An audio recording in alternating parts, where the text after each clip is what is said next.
Chittenden Solid Waste District's organic diversion facility is home to Green Mountain Compost. Our site, located in Williston, Vermont, was opened in 2011. The new location was opened after more than 20 years of operations as Intervale Compost Products in Burlington, Vermont. As part of the Chittenden Solid Waste District, or CSWD for short, the compost program has a dual mission of maximizing diversion of food waste from the landfill stream while also creating high-quality soil amendments to enrich local lawns and gardens.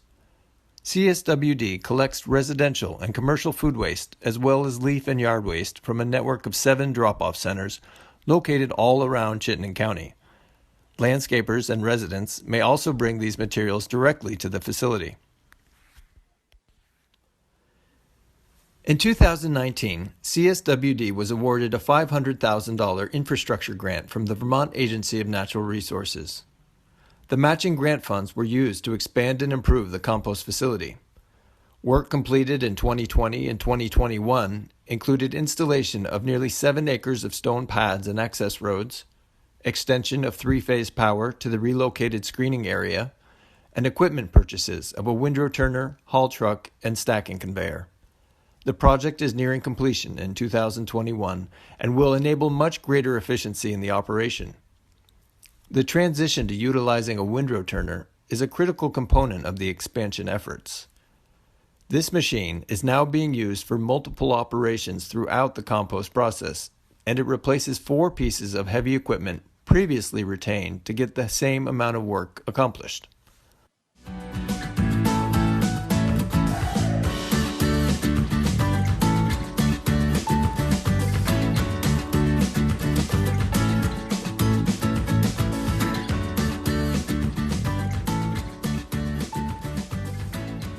The compost produced by CSWD's Organics Diversion facility is comprised largely of 4 main ingredients referred to as feedstocks. The food waste that comes into the facility is the driver of the process, as it is the feedstock that is most likely to cause problems if left unblended. Food waste alone, however, does not make a good recipe, and instead requires a high carbon bulking agent in order to make a good blend. Here at the ODF, the majority of the carbon comes in the form of leaf and yard waste, or from wood chips. Roughly 5,000 tons of leaves and yard waste are dropped off at the facility each year, with large influxes in the fall and again in the spring following snowmelt. Wood chips are another critical feedstock for the compost blends at the facility. In addition to providing the recipe with an additional source of carbon, they are counted on to give the compost piles sufficient porosity to ensure that proper oxygenation can be established throughout the active compost process. The primary source of wood chips used at the facility is the brush and wood waste that is brought in by customers to the district's drop-off centers and ground up on a regular basis.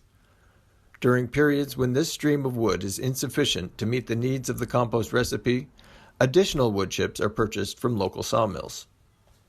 Animal manure and bedding makes up the last key ingredient for the compost at ODF. Since the dawn of agriculture, manures have been treasured for their ideal characteristics as a soil amendment.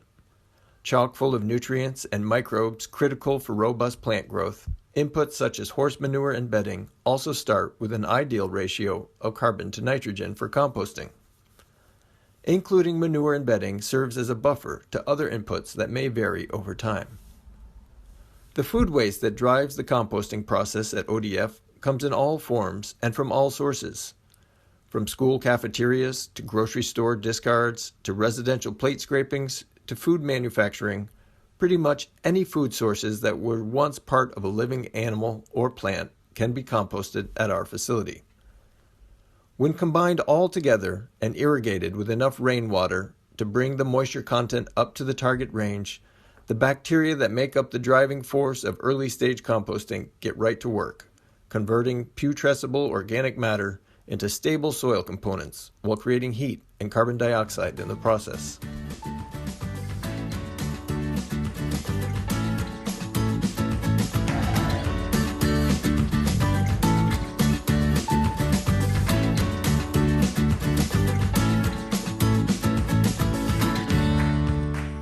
When making a new batch of compost, each bay and phase 1 needs to be cleaned out.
Several weeks of forced aeration in the active composting phase, the compost begins to acquire characteristics of a finished product. Initial pile temperatures that reach 140 degrees Fahrenheit or greater begin to cool down as the energy tied up in the food waste is converted into stable soil components. The next step in the compost journey is one of windrow formation and curing piles.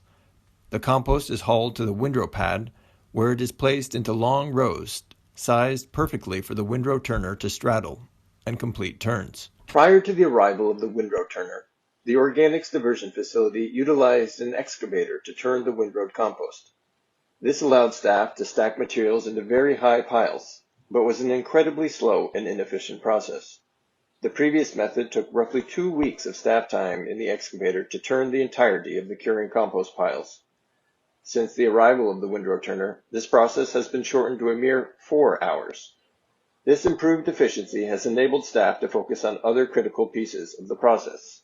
As the piles continue to age, cool, and mature, there is a shift from bacterial decomposition to fungal decomposition, as the remaining wood chips and other lignaceous components further their transition to soil. During the next 2 to 4 months, these windrows will be turned multiple times, further homogenizing the blend, introducing oxygen to the still breathing piles, and inverting the piles in the process. Following this final stage in the compost curing process, the compost is sampled for greenhouse and laboratory trials, and eventually hauled to the compost screener for size reduction and removal of any rocks, sticks, or other non-compostable items that may still be in the mix. As the largest food waste compost facility in the state, located within minutes of the greatest population density and largest institutions, we receive a lot of food waste. And we've seen the amount of food waste being diverted from the landfill increase substantially in recent years. Working with hauling partners within our district, we've seen annual tons of food waste sent to our facility more than double since we relocated in 2011. The first calendar year that we opened, we received just over 2,500 tons of food waste. This past year, that number was nearly 5,900 tons. Vermont's universal recycling law mandating the diversion of food waste from the landfill was originally passed in 2012. It came into full maturity in July of 2020, reaching down to the individual household level. While we are delighted to see more and more Vermonters taking food waste out of the landfill stream, the increase has not been completely smooth sailing. More food waste has also meant more contamination. Every commercial compost operation deals with some degree of contamination in their product. At CSWD's Organic Diversion facility, a fair amount of effort has been made to remove unwanted items from the compost stream every year. As the universal recycling law reached full maturity this past summer, and the organics diversion mandate reached the residential level, we've seen a large increase in the volume of plastics and other contaminants coming into our facility, along with the food waste. Smaller facilities are often able to pre-screen the food waste coming into their facilities and remove any non-compostable items at that point. Similarly, much larger operations often have dedicated equipment and staffing that take on the task of pre-screening. The scale of our operation has made pre-screening of individual loads a very difficult task, and we rely largely on contaminant removal throughout the process instead. Despite dedicating hundreds of hours of staff time and significant costs towards additional screening technologies, managing plastics remains our biggest challenge.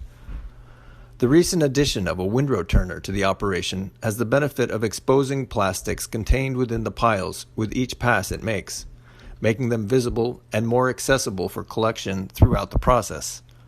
On the negative side, it also has the tendency to fragment larger film plastics into smaller pieces, which can be more difficult to remove. We're currently working on a multi-pronged approach at reducing the overall plastics contamination burden that should enable us to maintain maximum product quality while streamlining production. Upcoming efforts include a ban on compostable products beginning January 1st, 2022. Increased education and outreach through CSWD staff and statewide partners, an improved and enforceable contamination policy, investigations into mid-process screening options, and a diversion of the most contaminated loads to depackaging facilities. As always, we remain committed to producing the high-quality finished products that customers of Green Mountain Compost have come to expect. We look forward to the day in the near future when our high-quality product standards can once again be met due to a reduction of incoming plastic contamination rather than having to pull it out along the way. Following months of hard work by the bacteria, fungi, and other microbiology responsible for transforming our food waste into a powerful soil amendment, the next step in the process is screening. The main strategy here is to grade the components of the cured compost into different sizes. The majority of the compost is screened to a very fine consistency, while remaining rocks, wood fractions, and any non-compostable items still in the mix are removed. A series of decks with rubber stars spinning at high speeds makes this possible. In addition, there are vacuum fans that operate at a high frequency that pull out any film plastic that might be in the mix. The resulting compost fines are now available for sale as is, or are blended with other inputs to make one of the value-added soil products sold by ODF. Compost is typically not recommended as a growing medium by itself. When blended with materials like sand, silt, and peat moss, however, compost provides the magic ingredient to bring any soil blend to life. Prior to the arrival of the Windrow turner, CSWD's Organics Diversion facility utilized multiple trommel screens to process blends like topsoil and garden mix. Now, staff is able to make an excellent blend of the screened compost and soil inputs utilizing just the Windrow turner. This process is much quicker and arguably produces a much better blend finished product. The two main manufactured soil blends made at the facility are garden mix and topsoil. Garden mix is designed for raised beds, while topsoil is a more general soil used in landscaping and lawns. Compost is layered with the other soil amendments and then turned in place as the Windrow turner makes repeated passes over the length of the pile. Compost, garden mix, and topsoil are sold in bulk quantities to landscapers, garden centers, and contractors. From small dump trucks to tractor trailers, seasonal high demand keeps the loaders moving all day loading vehicles. CSWD's Organics Diversion facility produces between 10,000 and 13,000 cubic yards of compost each year. Roughly half of this compost is sold as straight compost, while the remainder is blended and sold as garden mix or topsoil. For more than 30 years, Chittenden County residents have come to rely on Green Mountain Compost products as a quality soil amendment for their lawns and gardens. In recent years, it is not uncommon for demand to outstrip supply, though staff try their best to stay ahead of the curve and keep our gardeners happy.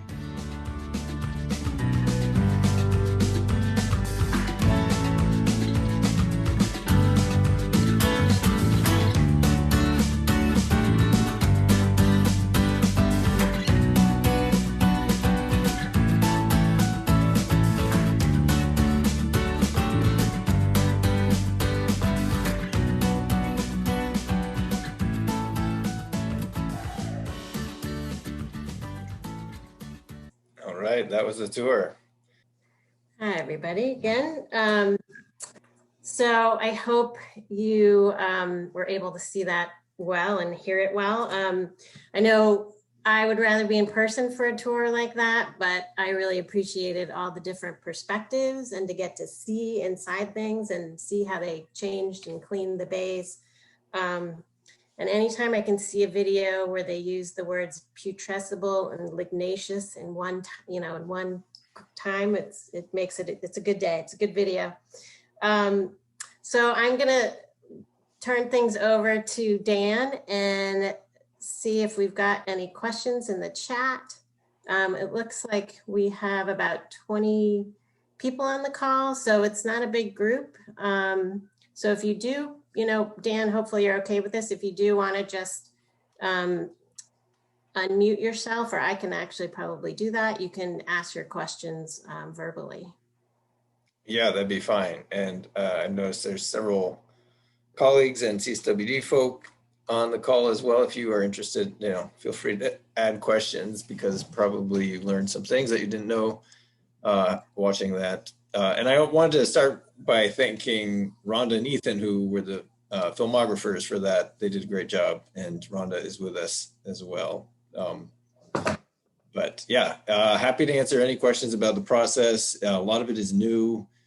As I mentioned, we're kind of still in the midst of change with our recent expansion, and we're learning a lot as we go along. And some things change week to week, but yeah, there's a lot of pieces, and it's really great to have been able to, thanks to COVID, be forced to do this digital version or the virtual version, because there you see a lot more than you actually would if you were on site for 40 minutes or an hour. And like our typical tours don't get nearly that depth. So that's kind of a nice silver lining to our current situation. Happy to take questions as they come in. I see one there. So Kathy's wondering, it appears you have unlimited supply of organics available to you, if you would talk about the details of those sources. Sure. So we do not have unlimited supplies. We, being close to, being within Chittenden County, close to Burlington, there's a lot. And we currently are a little bit over 5,000 tons of food waste. And we were originally projecting that because of Act 148, there might be as many as 10,000 tons that might be headed our way. And so double what we're currently doing. And that was a bit of a problem, because we would have needed a major investment, even much bigger than what we just incurred, in order to handle all that as compost. And so we've sort of set a limit similar to where we are now in terms of tonnage. And we've actually seen a reduction in the last few months as Casella's depackaging facility in Williston has opened up. They've diverted most of the food waste that Casella, a large percentage of the food waste that Casella picks up in this part of the state no longer goes to compost. It goes to their depackaging facility. So that has enabled us to, worry less about how close we are to reaching capacity. We do have additional capacity at this point. We do anticipate more and more food waste coming in from all of the other haulers. They continue to see growth following last July's Act 148 or universal recycling full implementation. And that's great. And we should be able to handle that. Dan, Josh is wondering if some of the film plastics coming off of the piles are possibly compostable film plastics. And maybe you want to talk a little bit about the decision to stop collecting those or accepting those next year. Yeah, so we did a big presentation on that yesterday, I think it was. And anybody interested in more detail on that, eventually that video will be available through the CAB website, I believe. But briefly, well, answer the first question. Yes, some portion of the film plastics you see in the video are likely compostable, certified compostable plastics. However, I think it's the minority by far. I think we are seeing a lot of non-compostable film plastics that are coming into the facility, which are in some cases very hard to distinguish. They're green, or they're sold as biodegradable. Oftentimes, if you go onto Amazon, for instance, I know a lot of people are buying their compostable bags from there, and they end up not being actually compostable. So I think we're seeing the majority of that plastic is actually traditional plastic, and so we think that once we will continue to have some film plastic issues after we ban the ban all compostable products other than certified compostable liner bags, which will be enacted in January, which Josh was referring to. So that's something we've been working on for over a year now. Actually, prior to the arrival of the Windrow Turner, we came to the conclusion that the amount of trash essentially coming in, or contamination that is coming in with the food waste primarily, was getting to a point where we were worried about the ability to sell the finished product. And so we made that difficult decision, but announced this past January that in the coming January, we will no longer be accepting any certified or any compostable products, compostable ware, food service ware of any kind, in an attempt to decrease the overall contamination coming in. Meanwhile, luckily we've been able to screen things very well. We brought on an additional screener and are making one of the most beautiful finished compost products that we've seen in years, but it's not without a lot of extra effort and resources that we would prefer not to spend on polishing up our product. So long story short there, we're really hopeful that through a variety of efforts, we will be able to decrease the number of contaminants coming in on the front end. Great. Well, I know they talked about compost as magic ingredient, and I'm sure a lot of us on this call use it in our gardens as well. So we appreciate all the effort. So let's see. Toby's wondering how many yards does each bay hold of the phase 1 mix, and how many days does it take to fill one of those bays on average? So those bays hold approximately 330 cubic yards, and we are filling about 2.5 of those per week. So in a 5-day week generally. So that's changing. We're, with Casella diverting a significant portion of their food waste elsewhere, we're seeing some actually being able to relax on what used to be a very stressful part of the operation. And we're able to decrease our pile heights within those bays. So they're now probably on average over the last several weeks, it's more like 250 cubic yards or 200 to 250 cubic yards, but a similar rate of filling them at that lower volume. And again, that's a constantly changing number, or the amount of food coming in is constantly changing. We saw, for instance, the what we categorize as the small haulers, that there were a couple of really going into 2020, but as of July last year, we now have close to 10 just serving this facility alone of folks who are trying it out, entrepreneurial types who saw the opportunity and are feeling a huge need within our community. And they're all, I think without exception, they've all seen incredible growth, and to the point where many of them are operating at capacity, and others have bought additional vehicles and are taking more and more of the residential, particularly the residential end of the food waste spectrum, and bringing it to this facility. So it's great to see that growth. And yeah, the number is always moving. That's great. So folks, if you have more questions, feel free to put them in the chat. Dan, I was just wondering, in the future, once restrictions are eased, will you be doing tours again? Yeah, good question. We definitely will at some point. That historically, there's some other CSWD folks on here who know the actual numbers, but we do many dozens of tours every year historically, between this facility and the MRF, which is the recycling facility. Historically used to, it's been more complicated recently, but eventually, when we're past COVID and as new facilities come online, or we will be going back into full tour mode. And I imagine we'll be doing some form of virtual tours for those who are unable to attend in person. Obviously, you get a different experience attending in person, but it's been great to, the outreach and communication staff at CSWD has been developing lots of virtual versions of all sorts of their outreach materials and tours. And it's been, widely appreciated. I think, we have staff who go into schools on a regular basis, and that's been really difficult. But yeah, very much looking forward to the end of COVID, or at least to the point where we'll again be able to interface with the public more readily and give them some of that very critical information. Yeah. Rhonda's just saying from CSWD that they can do tours next month. So let her know if you're interested. Michelle too. Expect to be bringing the tours back this summer. And then let's see, Toby's wondering, I heard birds mentioned as a challenge or a vector. Do you have other challenging animals on site? Raccoons, coyotes? What other kind of critters? Sure.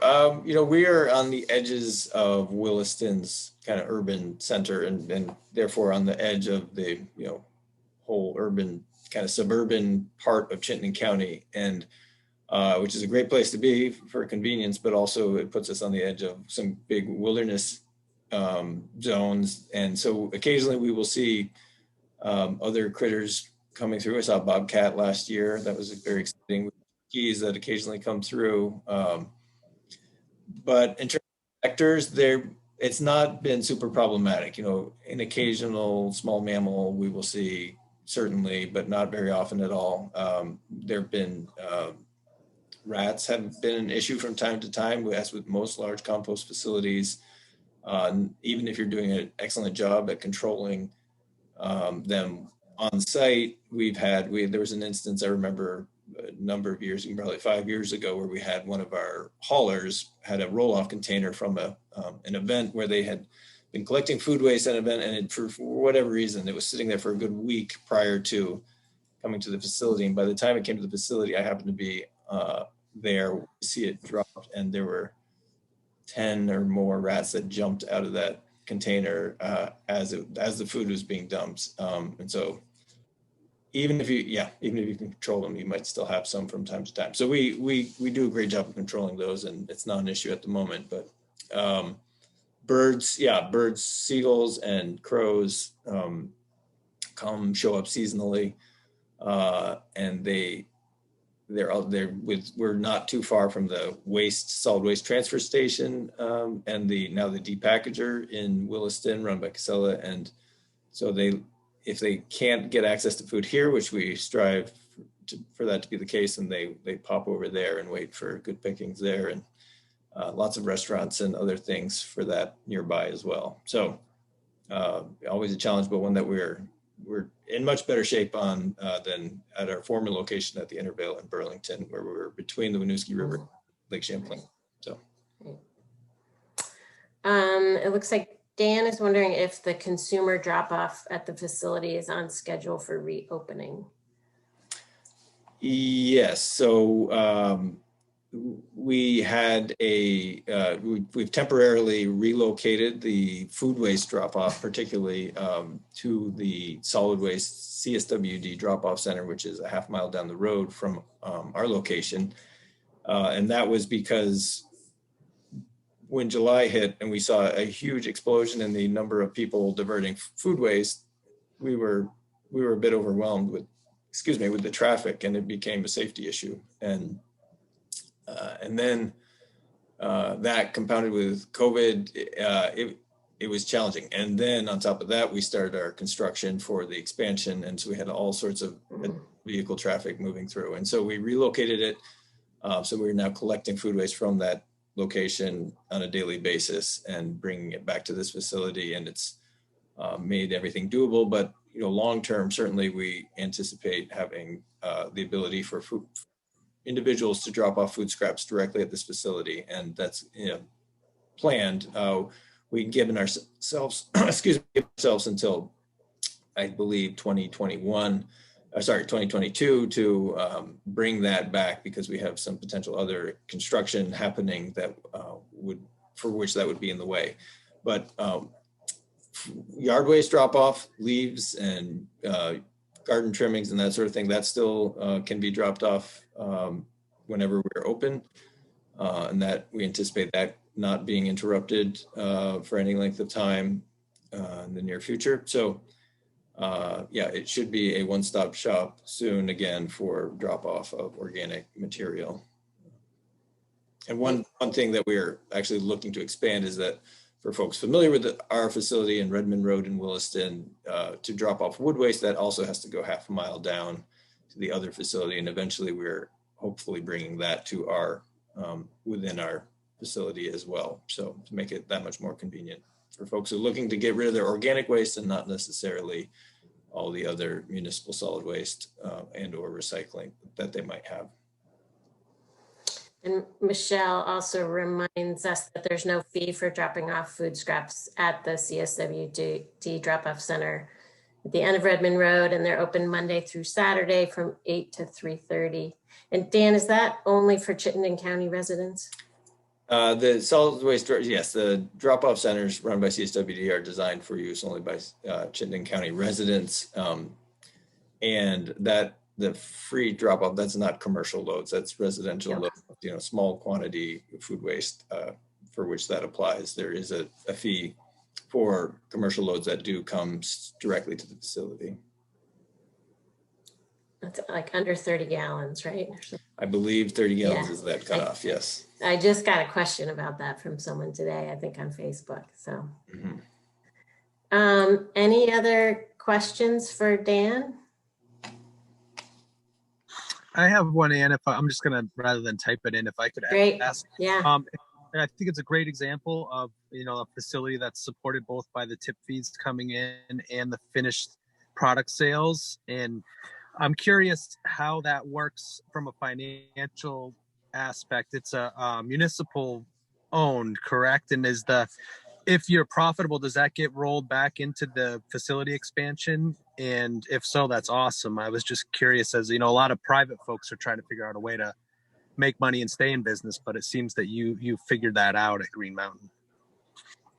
Well, so it's been it's a good question. An interesting response is that it varies. We've been at this location for just over a decade now, and have been a mostly privately run nonprofit organization out of Burlington for nearly 25 years prior to that. So through that history, there have been years where the compost operation has been profitable and other years where it's been highly subsidized. And in recent past, actually since acquisition by Chittenden Solid Waste District, the municipality, the majority of those seasons have been required an operational subsidy. And we are working very hard to make that as small as possible and hopefully even erase it at some point. And in that scenario, so last year, actually, depending on how you look at it, we were there. Us, like every other compost facility in Vermont and probably the entire country, saw incredible demand for product and sold out. And that spilled into this year as well, thanks to COVID and other factors.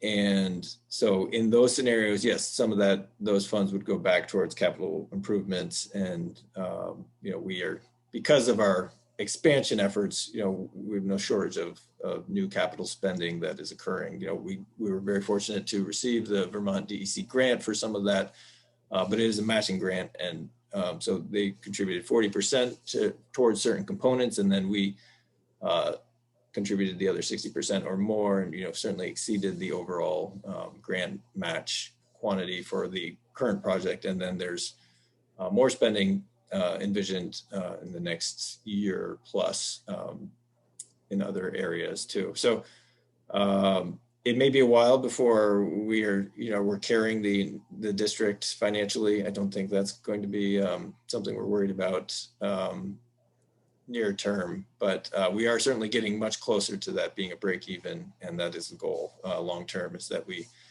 set our tip fees at the right level. We can set our sales price at the right level where we're not undercutting other composters in the area, but still able to move product in a reasonable fashion. So it's a bit of a balancing act there, but we're feeling really good about the direction we're headed. And a lot of that is actually due to if anybody saw Kim Stacy on our staff, who gave a presentation on Monday. She mentioned this a little bit, but we part of our shift part of our expansion followed a shift in our business model, where we used to be a kind of a high-end retail compost boutique compost business. And we were much more a wholesale municipal compost model now. And that is working a lot better, both financially and in terms of management and stress levels for myself and everybody else on my staff. It's been a great shift. So,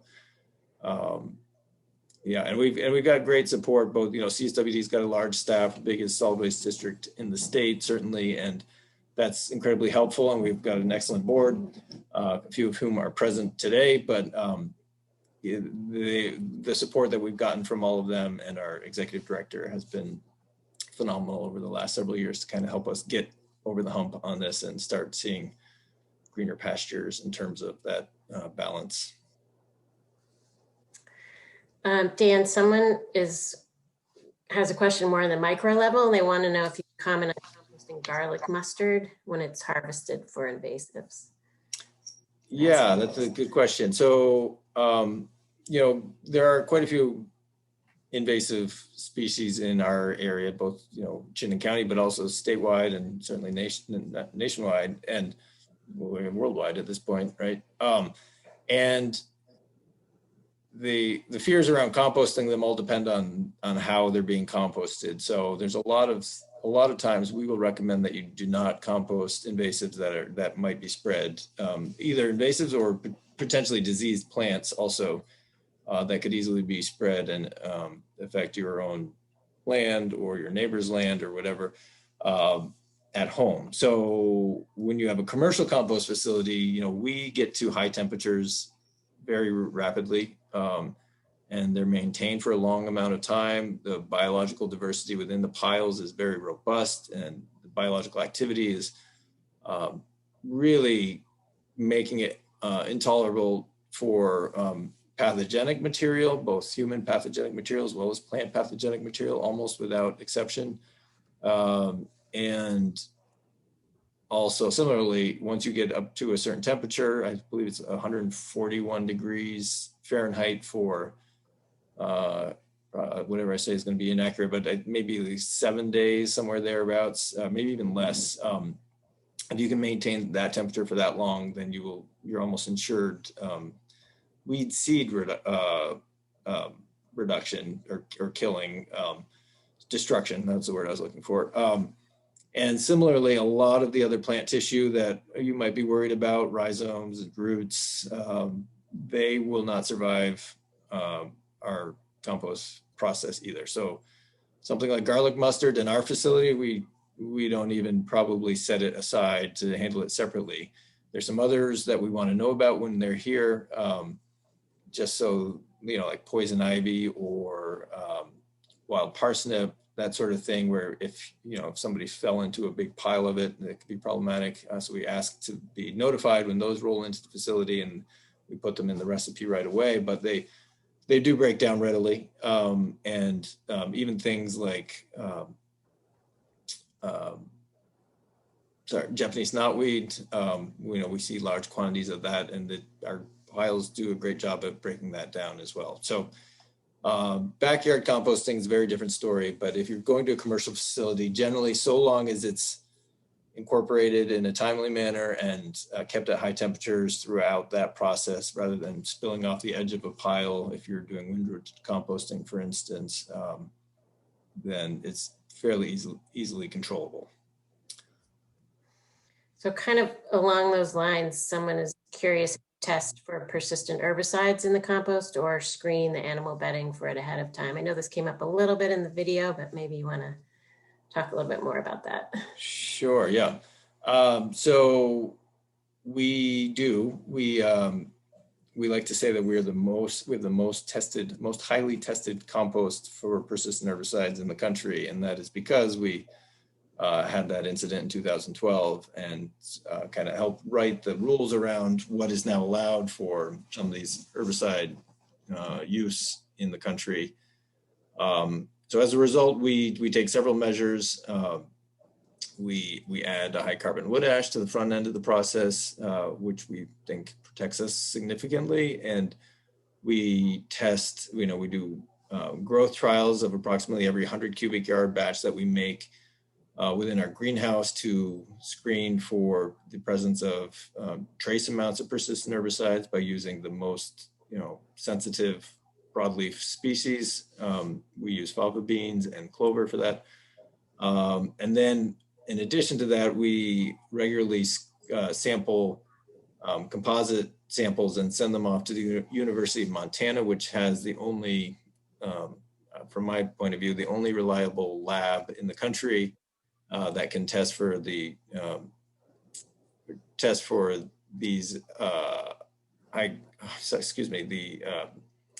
persistent herbicides in compost at small levels where they can be problematic. So we those are $300 tests by the time you get it shipped there, and we do those at least quarterly. So yeah, we're going above and beyond on that, and it's important because there's still herbicides out there in the world that, I could talk forever on this, so don't let me, but most herbicides break down readily in a commercial compost facility. Their half-lives are very short, and within days, generally, you've got no traces of those herbicides. It's just this one small class of persistent herbicides that are specifically designed in laboratories to withstand everything, including composting, that are problematic. But they still exist. There are more controls in place than there were in 2012 when we had our incident, but they're still a threat. And we hear about composters every year in other parts of the country and the world who are unfortunately suffering similar problems to ours. So every chance I get, I give that, give some of those precautionary messages around that. Great. And one other note, just forgot, we also do some screening on the horse manures that come in. So we used to compost a significant number of manures. Now it's almost entirely horse manure that we do compost, and it's a much lower percentage of our mix than it was pre-2012. And so we have tracking information on the sources of manure that do come in. So that's yet another step of protection that we've put in place. Great. And Josh is also wondering if you have any future plans for compost heat recovery. Yeah, I caught Brian Jaros's presentation earlier today when he was talking about the work he's doing with phosphorus removal, and there was all sorts of exciting footage of or pictures of their different systems and different applications. It's something that we would love to have. In fact, I've talked to Brian about it over the years, like how could we do it?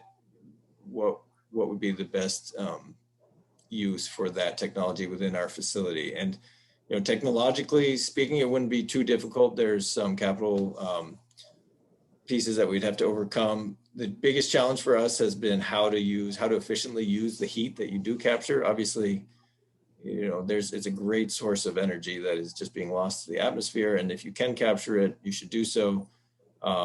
So one of the things that we didn't go into detail on, but we're in talks with a third-party operator to potentially run a depackaging facility within our location. And if that comes to fruition, I think there's a good chance that we would seek to implement some sort of heat capture at that point, and they would certainly be able to use the waste heat, the excess heat within their facility, which would be within our facility. So it would be, we're hopeful that we can make something happen there, but it's got a couple of final hurdles before we know what the outcome of that is. Great, thanks, Dan. Any other further questions? I don't see anything else in the chat unless I missed it. Feel free to take off mute and ask. I'm going to take the opportunity to throw out that advertisement there in the chat. Not very many people have taken advantage of the CAV auction that's happening concurrent to this week-long series, and I recommend that you do so. I happen to be on the CAV board, but there's some great steals on there, and all the money goes towards programs that are otherwise unfunded.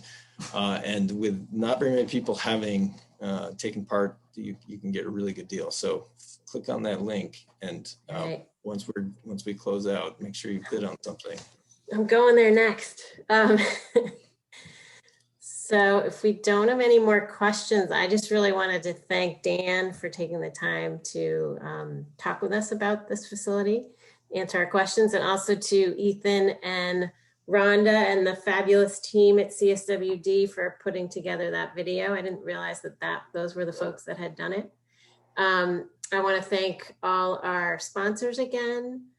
Thank all of you for coming today. And one last thing, you will get an email with an evaluation, and it really helps CAV and the agency out in developing better programming for next year. So it'd be great if you would take the time to do that. And don't forget, VORS is continuing tomorrow. In the morning, there's a workshop on soil builders. Then there's organics diversion options in Chittenden County, so you can hear about more ways to divert your food scraps and other organics. There's a workshop on zoning, the Compost Entrepreneurs Challenge, and then there's another virtual tour of the Rich Earth Institute. So thanks again, and we hope to see you at another workshop in the future. Thanks, Ann. So take care, everybody. Bye all.